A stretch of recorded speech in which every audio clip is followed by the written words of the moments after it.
Varicose veins కి సరైన చికిత్స కోసం సంప్రదించండి ఎవిస్ హాస్పిటల్. సో రైట్ నాతో పాటు రాధా మనోహర్ దాస్ గారు ఉన్నారు. హరే కృష్ణ తల్లి. కుంభమేళలా ఇప్పుడు చూస్తే ఎక్కువగా నేను విదేశీ పర్యాటకులను చూస్తున్నాం. పట్టు చీర కట్టుకుని ఆ భగవంతుణ్ణి స్మరించుకుంటూ ఉన్నారు. వాళ్ళకి బుద్ధి ఉంది, వాళ్ళు బుద్ధి వాడుతున్నారు.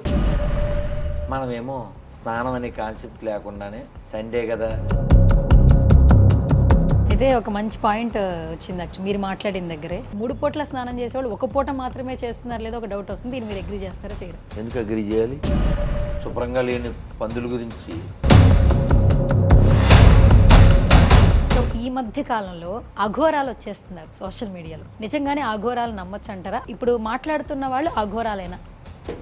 మంచి ప్రశ్న కదా. ఆ తీసే ఘోరా ఘోరం కానివాడు అఘోర. నాగ సాధువులు అంటే ఎవరు? ఇది బృందావనంలో జరిగింది అంటే నమ్మొచ్చు.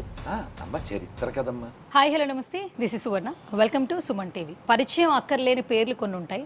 సోషల్ మీడియా ఆన్ చేస్తుంటే వారి మాటలు చాలా మందికి నచ్చుతాయి. సో రైట్ నాతో పాటు రాధా మనోహర్ దాస్ గారు ఉన్నారు. సో వారితో మాట్లాడదాం, మరిన్ని విశేషాలు తెలుసుకుందాం. ఇప్పుడు ఎక్కడ చూసినా కూడా కుంభమేళా గురించే మాట్లాడుకుంటూ ఉన్నారు. సో కుంభమేళా గురించి బోల్డ్ అని విశేషాలు ఆయన మాటలో తెలుసుకుందాం. నమస్కారం గురువు గారు. హరే కృష్ణ తల్లి. ఎలా ఉన్నారు? చాలా బాగున్నావు. నువ్వు కుంభమేళ అంటే మా మనసు అక్కడికి వెళ్ళిపోయింది. వెళ్ళాలనిపిస్తుందా మీకు కూడా? ఏవో ప్రయత్నాలు కూడా చేస్తున్నాం, ఇంకా ఆన్ ది వే. అవేవో మాటలు నడుస్తున్నాయి. ఎలా వెళ్తామో ఎప్పుడు వెళ్తామో భగవంతుడి అనుగ్రహం మాకు తెలియదు. కానీ 13లో మహాకుంభకి వెళ్ళాను.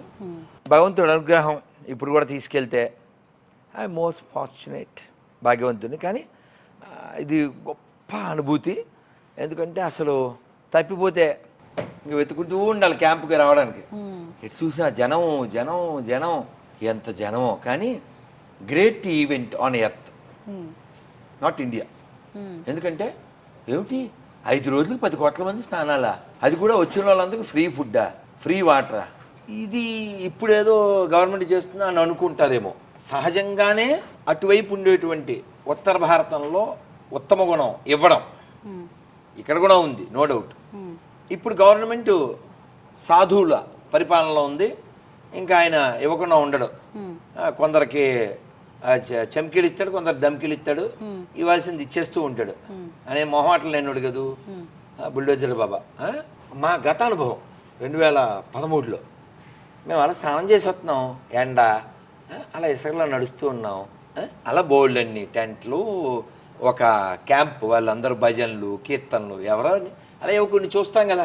వాళ్ళందరూ పిలుస్తారు, బాబాజీ అయ్యే ప్రవచన్ సునో, ప్రసాద్ ఖావో అని పిలుస్తూ ఉంటారు. అలా చాలామంది.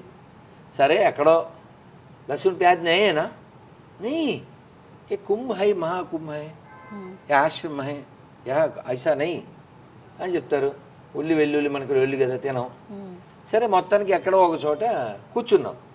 వాళ్ళు మట్టినే అలా గట్టులా చేశారు. ఒక చాప లాంటిది వేశారు. కూర్చున్నాం. ఇంత పెద్ద చపాతీ వేశారు.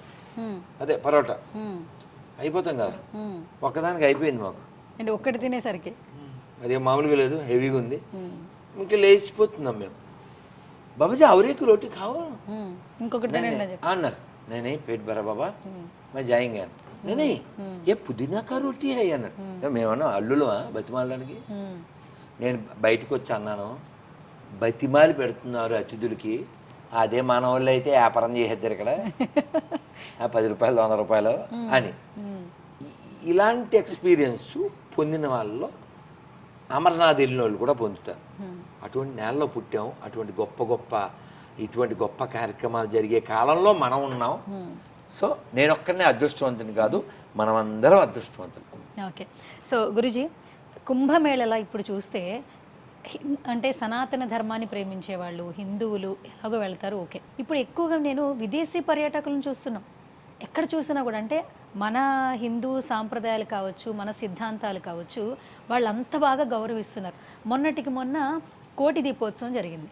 మనందరం వెళ్ళి అక్కడ శివుడిని ధ్యానించుకోవడం వేరు, దీపం వెలిగించడం వేరు, ఆరాధించడం వేరు. కానీ విదేశాల నుంచి వచ్చినటువంటి మహిళలు పట్టు చీర కట్టుకుని బొట్టు పెట్టుకుని సో ఆ భగవంతుణ్ణి స్మరించుకుంటూ ఉన్నారు. సో ఎలా చూడాలి, మీరేం చెప్తారు? అదే వాళ్ళకి బుద్ధి ఉంది, వాళ్ళు బుద్ధి వాడుతున్నారు, వాళ్ళు పరిశీలిస్తున్నారు, పరిశోధన చేస్తున్నారు, తగ్గట్టు సాధన చేస్తున్నారు, జీవితాన్ని సార్థకం చేసుకుంటున్నారు, అంతే. నేను బృందావనం ఎవ్రీ ఇయర్ వెళ్తానుగా. మరి బృందావనంలో ఈ ఫారిన్ లేడీస్ జెంట్స్ విరివిగా ఉంటారు. హరిద్వారు ఇలా చాలా చోట్ల బృందావనంలో ఇంకొంచెం ఎక్కువ ఉంటారు. చలికాలం మనకంటే ఎక్కువ చలి అక్కడ, భయంకరం. ఆవిడ ఇటలీ నుంచి వచ్చిందంట, మా అమ్మలా ఉంది, చక్కగా చీర కట్టుకుని నిండుగా. మాతాజీ యూఆర్ ఫ్రమ్ విచ్ ప్లేస్ అన్న, ఐఎమ్ ఫ్రమ్ ఇటలీ అన్న.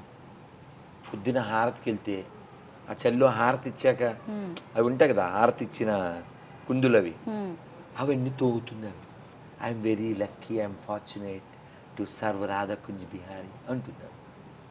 చెప్పులు వేసుకోరు. ఆ రాళ్ళల్లో, ఆ ఇసుకలో, ఆ మట్టిలో, ఆ చలిలో చన్నీళ్ళు స్నానం చేసి వాళ్ళకి అంత భక్తి ఉంది. మనమేమో స్నానం అనే కాన్సెప్ట్ లేకుండానే సండే కదా అని లెక్కలేస్తూ జొమాటోలో టమాటా బాతులు, కొండ బిర్యానీలు తినేసి మనది ఎంత గొప్పదో మనం గ్రహించట్లేదు, వాళ్ళు గ్రహిస్తున్నారు అంతే. అయితే ఒక మంచి పాయింట్ వచ్చింది యాక్చువల్ మీరు మాట్లాడిన దగ్గరే. ఇప్పుడున్న జనరేషన్స్ ఒకప్పుడు పద్ధతులు, సాంప్రదాయాలు తెలుసు. అంటే ఇంట్లోంచి బయటికి వెళ్ళినా, బయటకు వచ్చిన తర్వాత ఇంట్లోకి వచ్చినా కూడా కొన్ని సాంప్రదాయాలు పాటించాలంటారు. మీరు అన్నట్టు ఇప్పుడు అసలు 2 పూట్ల స్నానం ఎవరు చేస్తున్నారు అన్న క్వశ్చన్ అడిగితే ఆన్సర్ ఎక్కడ దొరకదు. అంటే ఏసీల్లో బ్రతుకుతున్నారు, మంచి లగ్జరీ లైఫ్ లీడ్ చేస్తున్నారు. 3 పూట్ల స్నానం చేసేవాళ్ళు 1 పూట మాత్రమే చేస్తున్నారు లేదా ఒక డౌట్ వస్తుంది. దీన్ని మీరు అగ్రీ చేస్తారా చేయరా? ఎందుకు అగ్రీ చేయాలి? శుభ్రంగా లేని పందుల గురించి వాటర్ లేకపోతే పర్వాలే. ఇప్పుడు మనం చెప్తే బాగుండదు, దీనికంటే పల్చగా ఉంటుంది కాగితం. ఎక్కడ? బాత్రూంలో. ఎప్పుడన్నా ఎయిర్పోర్ట్కి వెళ్తే, లేదు పెద్ద పెద్ద హోటల్స్లో అలాంటి చోట పల్చని కాగితాలు. దేనికి? ఎక్కడ ఉండాలి? వాటర్ లేని చోట, వాటర్ లేని దేశాలు, వాటర్ లేని ప్రదేశాలు కదా. ఇన్ని నదులుంటే ఆ కాగితాలు వాడే అంత కర్మ వాళ్ళ కర్మ. అది నీకేం పోయగలం? నీకేం పోయగలం కదా. స్నానం ఖచ్చితంగా చేస్తే నీకు మంచిది. ఎప్పుడైనా మీరు గమనించవచ్చు, స్నానం చేసి వచ్చాక పూర్వం నుంచి అడిచి అమ్మయ్య ప్రాణం హాయిగా ఉందరా, ప్రశాంతంగా ఉన్నాం అంటాం. మనం అనుకుంటాం, అంటాం. ఓకే.